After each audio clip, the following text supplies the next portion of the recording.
Chrysalis, starring Alain Biglars, of the Bourne Identity movies with Matt Damon. The Avenging Fist, from Hong Kong with Sammo Hung, Yuen Biao, and Stephen Fung, who have worked with Jackie Chan in the past. I just finished watching these movies. They're both sci-fi movies with a lot of kung fu and martial arts action in them. Both of them take after Blade Runner in using a very popular theme in sci-fi movies today, where some new innovation in technology has had a very negative effect on society. The settings are very much like Blade Runner, overpopulated, huge sprawling cities. As far as the cinematography goes, Chrysalis takes after much of the Matrix, using flat, monotone images. There's a lot of sharp contrast to everything, but as a result the settings are very cold and bland and, well, so to speak, lifeless. In the Avenging Fist, there's a lot more color.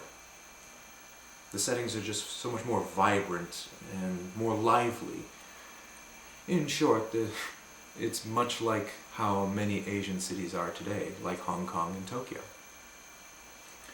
In the Avenging Fist, scientists have developed a means to unlock the hidden potential of the human brain, and through the power of thought, people can gain superpowers.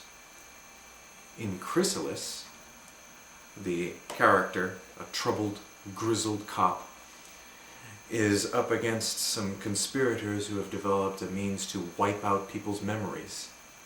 He should know because he himself is a victim of their mind-wiping. The Avenging Fist has characters that I wish were as lively as the settings. The hero, if you can call him that, is very much the rebel without a clue, and how convenient that he has such potential to take on the bad guys. While the bad guy is, of course, bent on world domination, and he's just there to make our hero look good.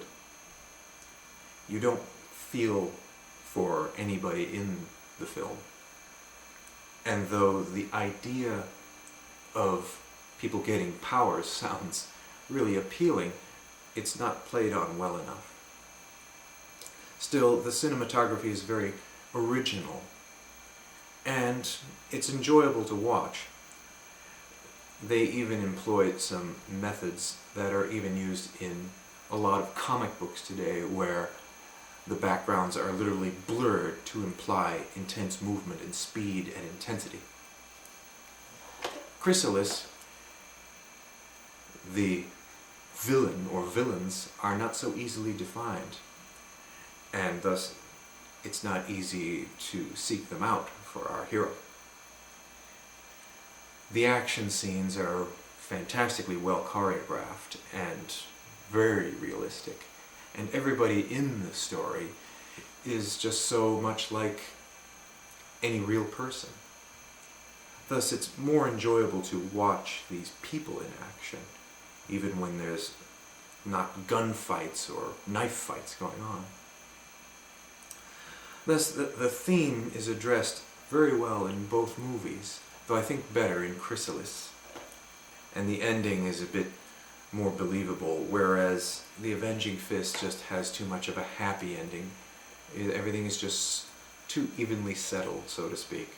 But I guess in these Crouching Tiger, Hidden Dragon-like movies, you have to have the hero coming through and saving the day.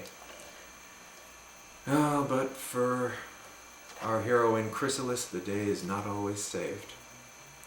But I recommend them both. They both have their share, their charms.